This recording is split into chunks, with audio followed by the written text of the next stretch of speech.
Welcome to Cyber Threat Thursday. This is Kristen Judge, the founder of the Cybercrime Support Network. And I'm so thankful to be here with one of our great partners. Matt Lundy is the Assistant General Counsel for the Microsoft Digital Crimes Unit.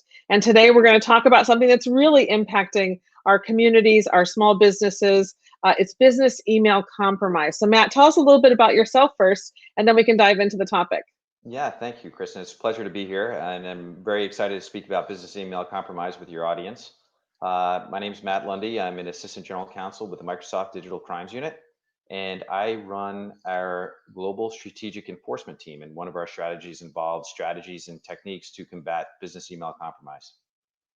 Yeah, and until I actually met you and your team, I didn't realize how much the private sector was doing in actually fighting the bad guys for us. So it's really great to hear. And I don't think the general public thinks about that so much. So tell me about how, as the digital crimes unit, you are focused on really, taking down the bad guys on a daily basis.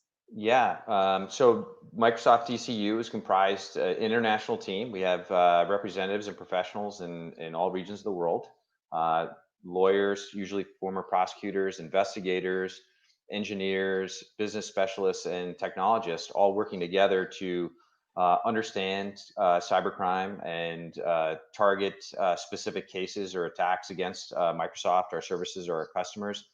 Building those cases out for referral to appropriate law enforcement, FBI here in the United States, sometimes Department of Homeland Security. And then we also work with Europol and other criminal law enforcement agencies throughout the world to help bring these cases and take the bad guys down. Yeah, fighting cybercrime really is a public-private partnership, and I don't think people that work in other fields understand how much that's not just cliche in our work. So we're so thankful to have you all represented on our advisory board. I know we've learned a lot. So let's talk a little bit about business email compromise. I know you wrote an article that I read that was very thorough but easy to understand. We really try and talk to people that are not technologists and make sure that they understand, because they have to be a part of all of this programming to help us be more secure. So what is BEC, or business email compromise? Yeah, so business email compromise at its core is compromising business email accounts to further some sort of financial fraud or exfiltration of information or documents. And there's a lot of variants of the crime or the technique that's used, but there's some common elements to each of these variants. And the first involves the account compromise. So what the criminal adversaries are doing currently is they're engaged in a lot of open source intelligence gathering and a lot of specific targeting. So we've moved past the days where we're getting these large spams out to lots and lots of emails. And now the cyber criminals are looking at specifically targeting professionals who have authority to authorize wire transfers, make payments on behalf of companies, have access to specific information. So these are the kinds of folks that are being specifically targeted. So what happens first? There'll be a phish email. It's usually themed based on current events. So for instance, we're in the middle of the pandemic. We've seen a lot of Yeah. COVID themed phish lures. There'll usually be some sense of urgency associated with it and some dire consequence associated with the recipient if they don't take action, like provide their credentials. Once that account is compromised, oftentimes the owner doesn't realize it's compromised. And what the cyber criminals will do is they'll set up, let's say, forwarding rules, and they'll Mm. put keywords on your mailbox so that certain pieces of mail or information are exfiltrated and sent to a collection account. And they'll actually monitor this, and they'll know, for example, who you're doing business with, what your payment schedule is, and all these kinds of things. Very, very sophisticated. Um, and this is all in an attempt to set up the compromised person for a financial sting. What happens post compromise? There's an entire malicious technical infrastructure that's set up. Let's use a hypothetical. Let's say that by monitoring your inbox, the criminal knows that on the 30th of every month, you pay one of your vendors, Acme. They'll actually Mm. register what's known as a homoglyph domain. It'll be some variation of Acme with a a numeral or a replaced letter that it's very hard to detect for the eye. They'll know that you're always dealing with Bob Smith from Acme on this Mhm. payment. Suddenly, Bob Smith, an email from Bob Smith, but associated with this homoglyph domain, will arrive in your inbox telling you to switch bank accounts. This month, can you please send our payment to X bank rather than Y bank? We've made a change for this reason. Now, it's very hard to detect because you're used to dealing with this individual every month. The Yeah. domain could look very, very similar. And if you're in a rush to get through and processing transactions, this is how people fall victim to this type of scheme. So, that's there's different incarnations of that, and there's different variations of the technology that's used, and we can talk about some of those now. But essentially, it's to monitor the email traffic and then insert themselves in between a routine transaction to have wire financial money redirected to them. So it sounds like the criminals behind business email compromise are very patient. It takes some time to actually learn what you're doing. I've actually talked to a victim one time and she said, they wrote to me just like the voice of the person who normally writes to me. They sounded just like them. I said, yeah, because they were in that account looking at how that person writes for maybe a month or more, right? They are very patient, but then it sounds like the victims or the future victims, potential victims, need to be patient and not jump into things too. So we need to slow down as much as the bad guys are. Is that a good analogy? Yeah, I think it's a really it's you made several really good points. Number one is sort of this operational patience that cyber criminals have, as well as the sophistication. So sort of not only creating imposter emails, but also impersonating the writing style of your Hmm. contacts, infiltrating these trusted networks as a means to gain trust, which is a key element. Investing in so there is a substantial investment that the cyber criminals make in setting up technical infrastructure, registering Hmm. homoglyph domain names, Right. associating email technology to those domain names, um, Hmm. doing their open source intelligence and research on particular victims. So this isn't happenstance. What I want your Yeah. listeners to really know, it's very, very targeted, and Yeah. it's targeted with a design in mind. So this point you made at the end about being patient, particularly about matters of finance and payment, very, very important. So I think from a company standpoint, as a CEO here, I can make sure that everyone in my company that has access to ACH or pay a bill or react to an invoice, this is something that I have to have a clear conversation with them about. Do I have to have clear conversations though with my marketing team about business email compromise? Are they, if they're not really paying bills and they're just creating, videos, does that person need to have this conversation or do I really need to focus on the people that are getting the invoices, paying invoice, accounts payable, accounts receivable, who have access to the bank accounts? Yeah, I think of everyone in your environment needs to understand the threat posed by BEC. Now, they Okay. may be presented with a different vector based on what their role is.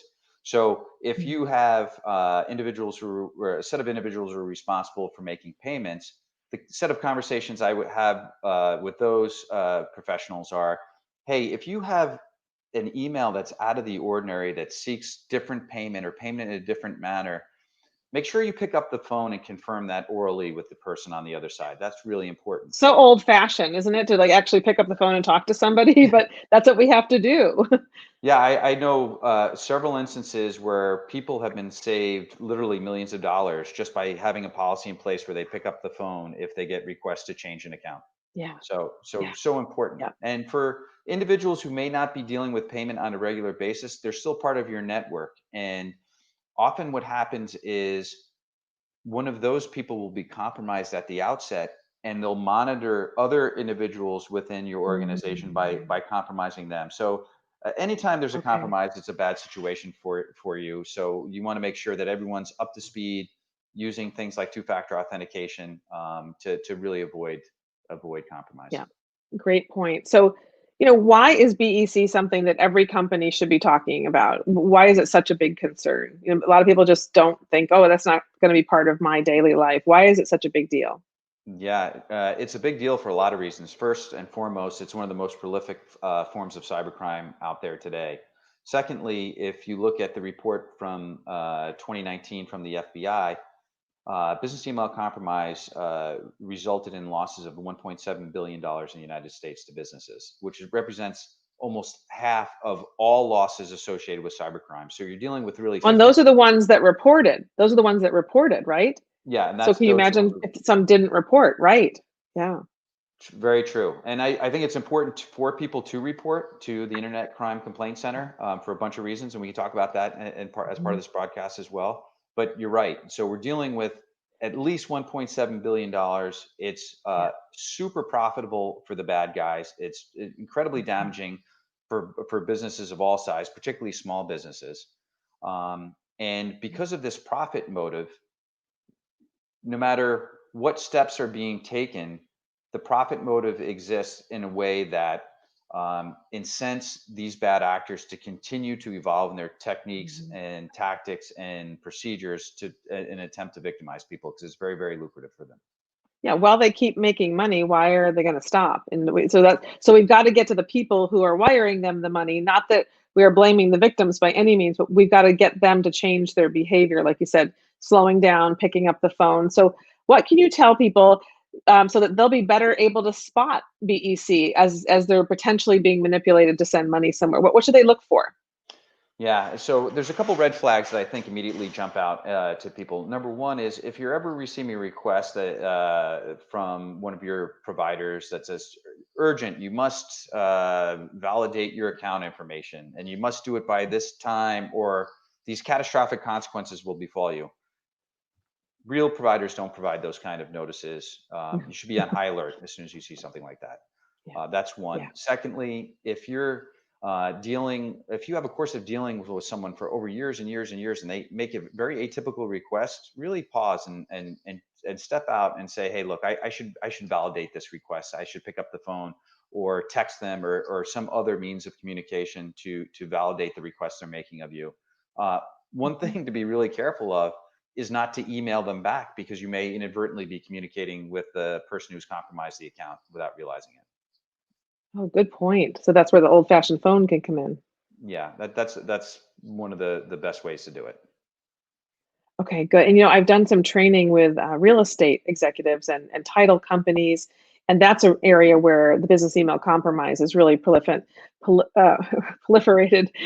So when I talked to some of the real estate folks and the title companies, and then we just closed on a house ourselves, and it was so exciting to see in 2020 at the bottom of every paper that we got from the title company, it said no one will email you a different bank account. We will call you. And so they've been listening to us, I think, that, Yeah, we will call you. No one's going to change at the last minute. Make sure you hear from Linda. Here's all the steps. And it was in just big red letters on all of the papers that we got. I was so excited.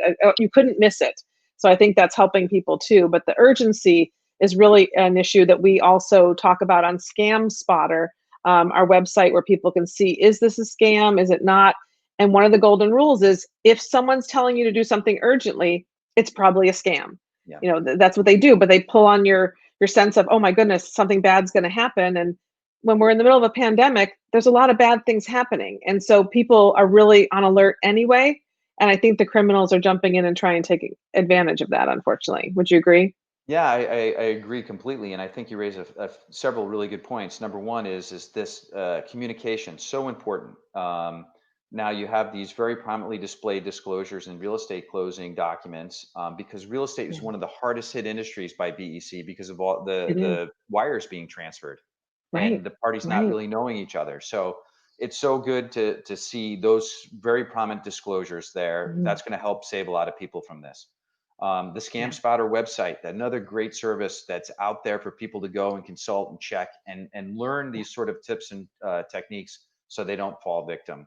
So communication's a really important part of what we do at DCU in terms of working with partners like yourself, as well as working with industry and our customers to help advise them how to spot these things and how to protect themselves. Yeah. So And we very have to important. have unified messaging, because if they hear one thing from Microsoft, one thing from CSN, another thing from another company or the federal government, then people just shut down. As people don't live in this space like you and I do every day. So we always have to remember we've got to have consistent messaging. It's got to come from public and private sector. And I think with BEC, a lot of it is slow down. Don't send money unless you've verified that it's the same person you're supposed to send it to, and don't just do everything electronically. It's just we've gotten so used to just pressing a button to do everything that's financial transactions. We have to step back and go a little bit backwards, I think, and trust but verify. Yeah, Can't hurt. I think that's the key point. I mean, the technology is absolutely great. It makes our Yep. lives more efficient. It's great to use. We just need to be cognizant and aware of how to protect ourselves and when to validate when necessary. Just like two-factor Yeah. authentication validates your Right. account, you should validate requests that are coming to you over the email as well. Yeah. Yeah, when we bought our first house, I'm a little bit older, so we actually had to bring a check. I remember bringing that big check for the down payment.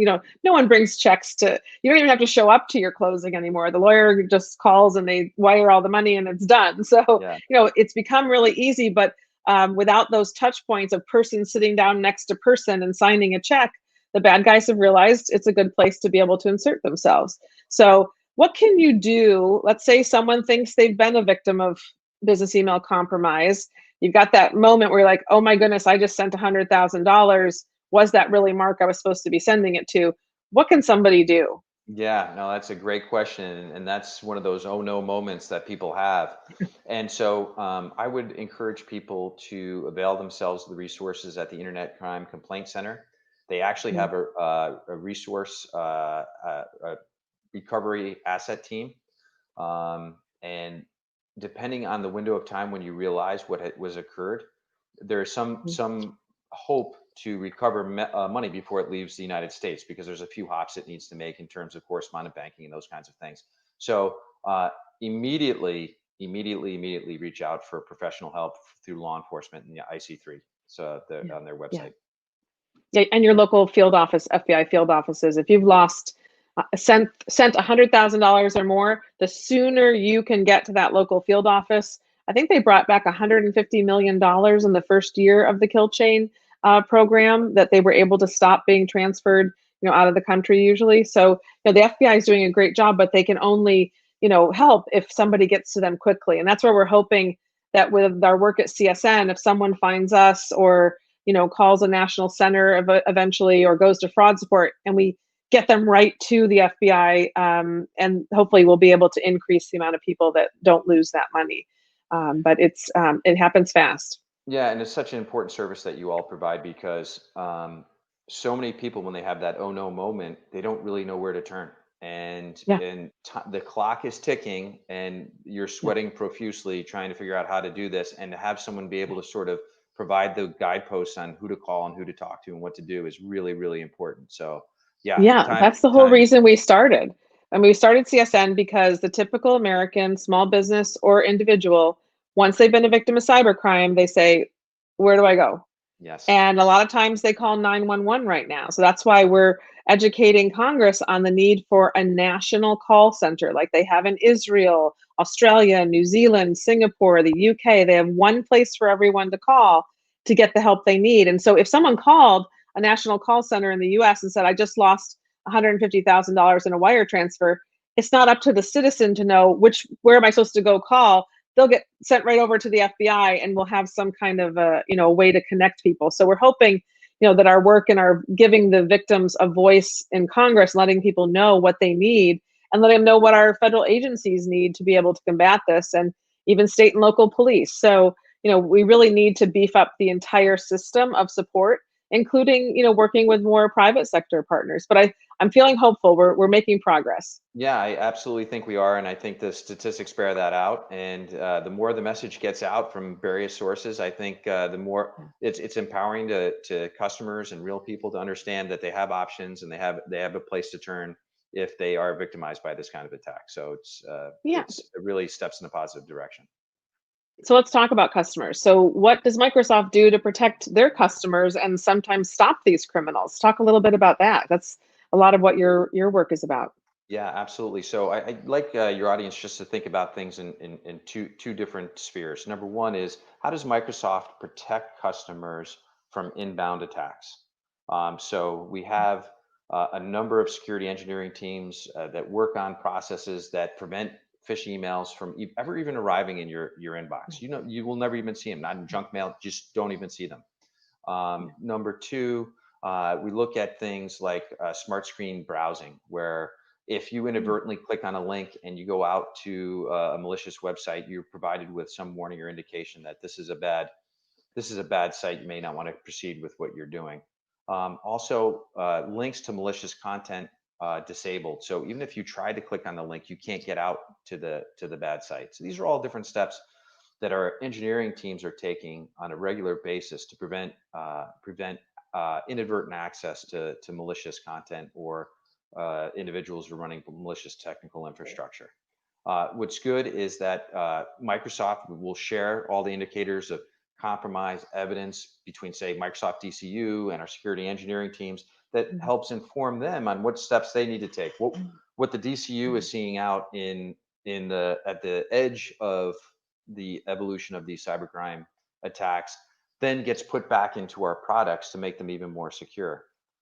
Then on the other Right. sphere, look at when there is a successful attack. What does Microsoft do to have its customers back when our services or our customers are attacked? So we have the DCU, who I discussed sort of who comprises that team, and we look at um, what laws are available, what legal enforcement techniques are available to disrupt the technical infrastructure utilized by the bad guys, and potentially hold those people who committed the crime responsible.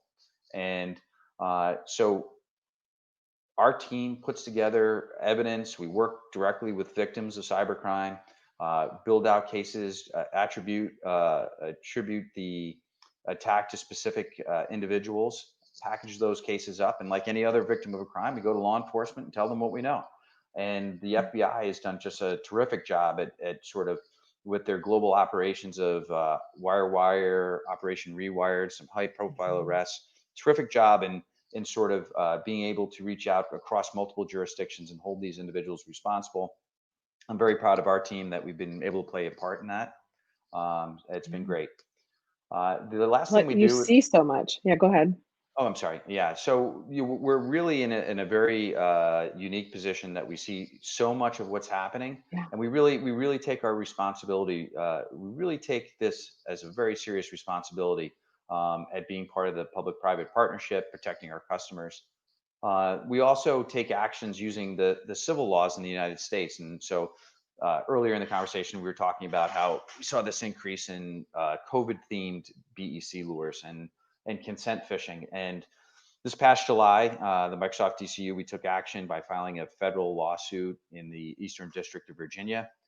In that case, it was styled as a John Doe action because we didn't know who was responsible for it, but we knew what Mm, the infrastructure was. We sought mm, a ex parte temporary restraining order from the court, which granted us control over the domains that were hosting the malicious web applications. mm. So by taking possession of those, we prevented the adversaries from reaching out and victimizing other people using those domains. So again, none of these things are the magic wand or silver bullet to end all of it, but they're each of which is a step in the right direction to helping it provide a greater level of protection for our customers. So, and we're happy to do it, and we're glad to see the progress that's being made. Yeah, and I think people, again, they don't think that private sector companies are going to take the time to do that. That's time and cost for you all to help the larger ecosystem that doesn't get the big news necessarily. You know, you can't really tell your customers on a daily basis all the great work you're doing, but you're making it safer. And I think people need to understand that we don't just have a bunch of big companies just making money. They're actually also trying to really help the system. And we can't do it without the companies participating because you have the tools that need to continue to improve their security.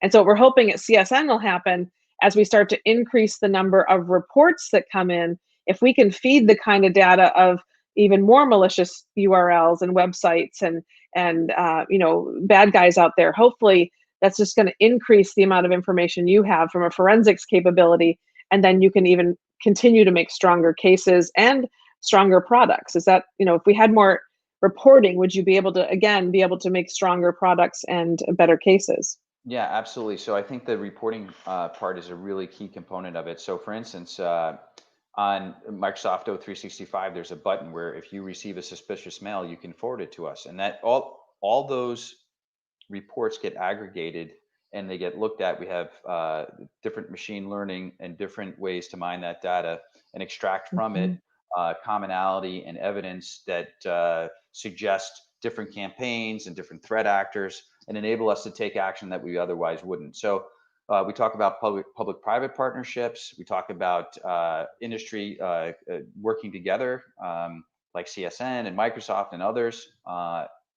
Terrific. We also need our customers to let us know when they're seeing funny things and reporting it to us, so that Yeah. we can incorporate that as part of the response. We follow up on everything. We don't always provide an answer Mhm. to everybody that tells us stuff, but every single report gets filed up on. People are looking at it, and it goes to help developing more secure products. So super important to Right. have our customers be part of this battle with us, and we welcome that. Well, I think that's why it's important to have platforms like this where you can actually say to people, hey, I'm Matt, I work at Microsoft. I really do want you to report this because we are doing something with it. You're not going to get back to every individual person about an email issue they had, but you're going to be able to help them be more secure if you hear what's happening from a lot of people. So it's really important when someone does see a spam email, mark it as spam, send it where it needs to go. Pay a little bit of attention, just like, so I think of it like a neighborhood watch. If you see a strange car going up and down the neighborhood with you don't recognize it, and they're doing it 3 4 days in a row when the school bus is coming by, then you'd probably say something to people. You'd send an email to your friends and say, hey, did you guys see this car? Or you'd let people know. So we have to be that good neighbor on the internet, and let people know, because people like you are actually watching and doing something to make us safer. So people need to understand these large systems that we're on. It's not just a business. They're helping to create the internet that allows us to do what we want to do, and also to make it safer every day because there's new threats. So everybody has a role to play, and the consumers and small businesses need to know a few things. I heard slow down, rethink something before you click on it. Pay attention, talk to your entire staff about business email compromise and other concerns that can happen. I heard you say a few times adding two-factor authentication to your email, absolutely, so that hopefully someone doesn't get in and do that account takeover and you don't even know they're there. Anything else you'd like to leave our audience with as we close up? Yeah, for sure. So all those were great resources that you pointed out. I'd also encourage people to visit Microsoft.com. It has a rich, rich number of articles and about different cybercrime attacks, BEC included, but also a bunch of other steps. Gives a lot of information about what Microsoft's doing, so you can know how we're working to protect you. And we also recently released the Microsoft Digital Defense Report this past September, Oh, a really comprehensive great. source of information about cybercrime in general and how we're approaching it.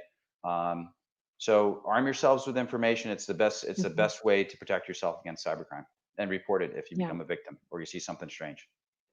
Yeah, and we follow we put a lot of that stuff out on our LinkedIn, our Twitter. We try and find the things that you put out also, and then and reshare them. So you don't even necessarily go hunting. We'll share it with you all if you follow us. And thank you so much, Matt, for your partnership, and to everybody on your team who partners with us on the advisory board and sponsors us so that we can keep doing the work that we're doing to help so many people. And I do feel confident in the future and very hopeful, because I know working with companies like yours and people like you who are spending every day making us safer. And if we can talk to the people the stakeholders, the consumers and the small businesses together with a unified message, we really are making progress. It's going to take time, but I feel better knowing that we have people like you by our side. So thank you for your time today, and thank you for your continued partnership with CSN.